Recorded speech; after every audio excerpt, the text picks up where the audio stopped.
Welcome to Card Corner. These are the cards, that's the corner. Today I've got these Marvel annual cards to show you guys. They've been making these, I believe, every year for the last, I don't know, 8 or 10 years or so. And it's like a new yearly picture of all of their most famous characters. So I thought it would be cool to just check this one out. I believe this one is the 2024 version.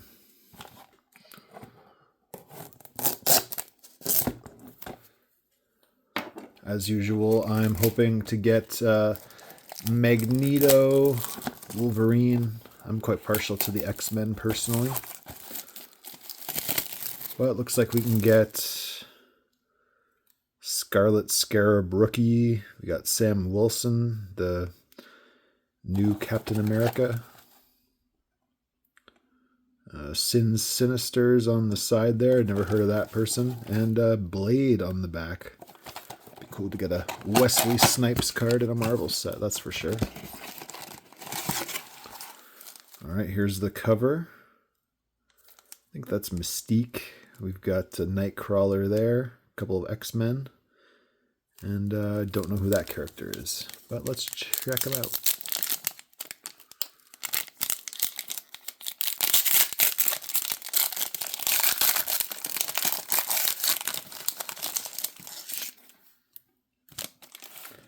Alright, our first card is Black Panther.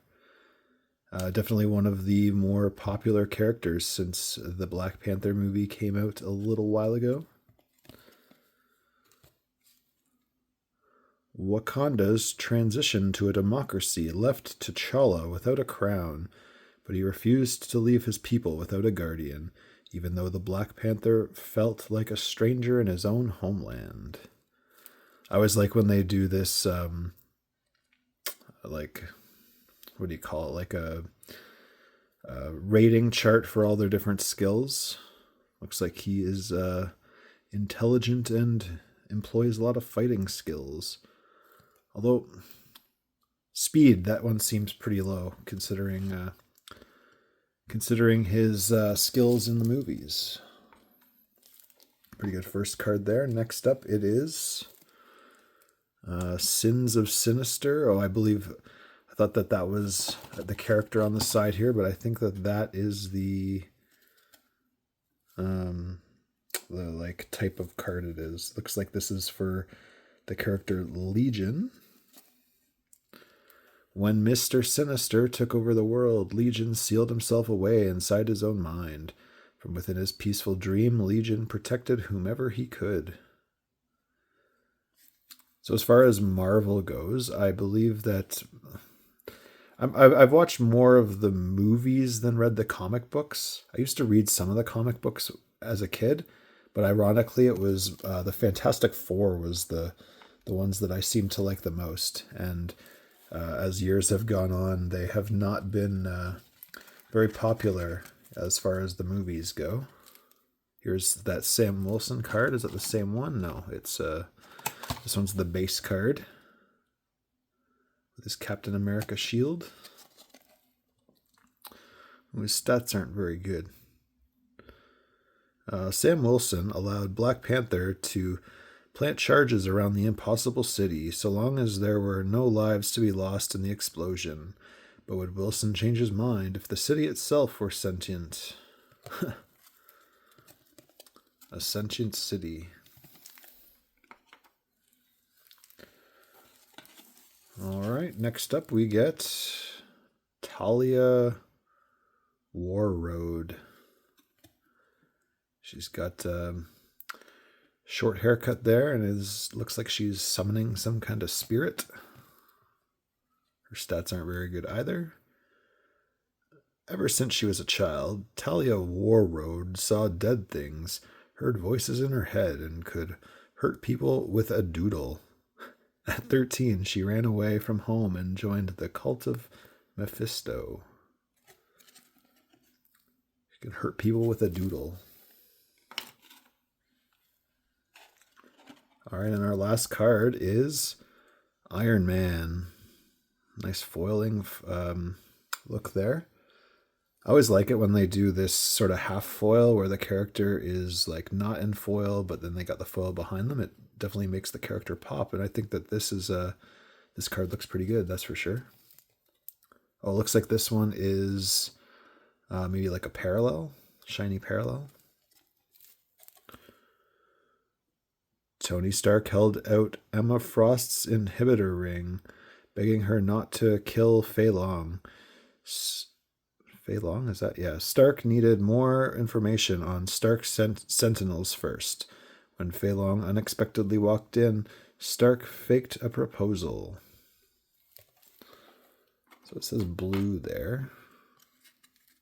It says blue. I guess that's the parallel type because these ones have nothing. All right, I think that was a pretty good first pack. If I only bought one pack and I got this one, I'd definitely be pretty happy with it. It's funny that Iron Man has no iron on his person there at all. But I also really like this Black Panther card.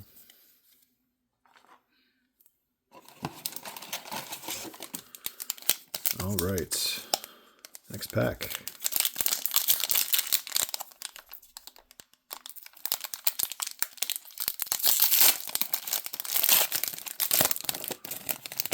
Oh, I forgot to check the back here. I think it's just some odds.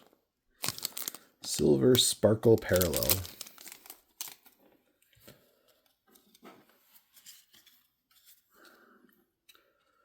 All right, here we get Vox Ignis. Looks a little bit like, oh, what's his name? Punisher? No, not Punisher. Hellrider. The one that Nicolas Cage was. Mother Righteous sent Vox Ignis to scavenge for items of power. Instead, he discovered his Scream of Change could liberate Nightcrawler Chimera from Mr. Sinister's influence. Don't know about that guy. All right, but here is Quicksilver. He's an MCU guy. He appears briefly in one of the Avengers, the one with Vision and Scarlet Witch. Quicksilver had to stop the Mutant Liberation Front from stealing a nuclear weapon, but Quicksilver sabotaged the mission with his own overconfidence. The MLF knocked him out and nabbed the bomb. Pretty nice picture there. The sort of like light colors definitely makes that one pop. All right, here we have Colossus. I didn't know the character as a kid, but for some reason somebody gave me like an action figure of his, and I always played as Colossus as a kid. Not very fast, not very smart. Doesn't really project any energy, but he is very durable and strong. Under the control of his brother, Mikhail Rasputin, Colossus prevented X-Force from interfering with the deadly attack at the Hellfire Gala, and instead led his team into a trap. So I wonder if all these pictures are actually from specific comics that have come out this past year. It's kind of cool. It makes it like a sort of like a yearbook. All right, here are parallel shiny one is Widow. Looks like some kind of Spider-Man adjacent character. Natasha Romanoff had never seen the appeal of a symbiote, but now that one had bonded to her, she felt a remarkable trust. Romanoff rarely trusted anyone. The feeling was comforting. That is Black Widow. So not Spider-Man adjacent. Oh, although I guess the symbiote is Venom, which is Spider-Man adjacent. Not Black Widow, just Widow. All right, and the last card, it's got this cool sort of matte finish, City Smith. Another guy I never heard of. Variant Tier 4. That seems pretty good. City Smith was an artist. He selected cities to invade based on their potential. The brick, the mortar, the stone, and glass and steel and pipe, and above all, the people were his materials. That's pretty ominous. I like the finish there. And the black and white look. All right, I'm going to open one more, save the rest for another day.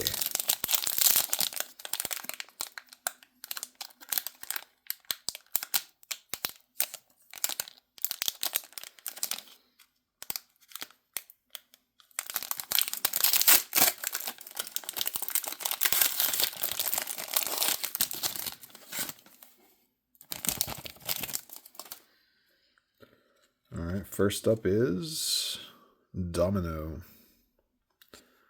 Got a bazooka there. All right, looks like her special ability is fighting skills. After X-Force was betrayed by Colossus, Domino set out to find her missing teammates. The need for X-Force had never been greater. Getting the team back was the first step in getting Krakoa back.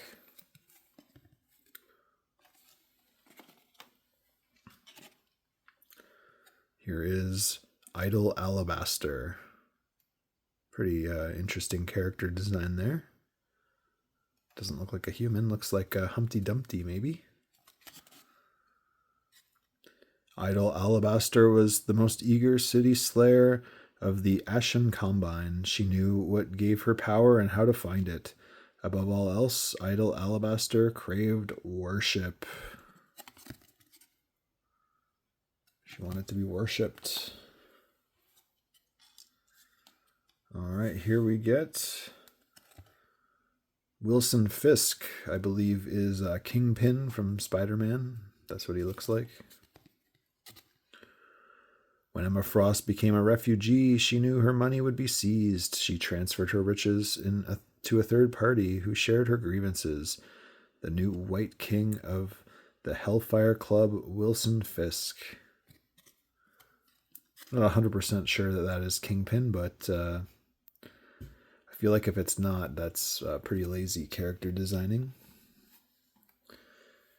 Kingpin was one of the characters I remember from the Spider-Man cartoon the most. Big fat guy, mob boss guy.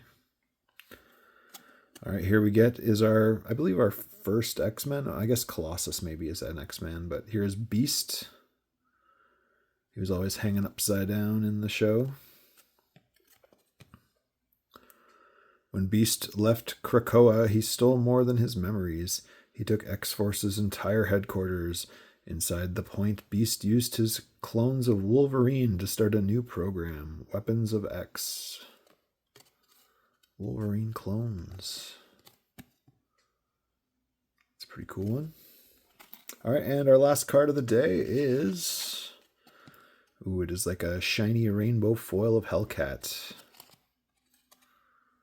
Silver Sparkle. Definitely called that one. Looking at the back there. Silver Sparkle Parallel. Hellcat's new boyfriend had been murdered, and she was at the center of the investigation.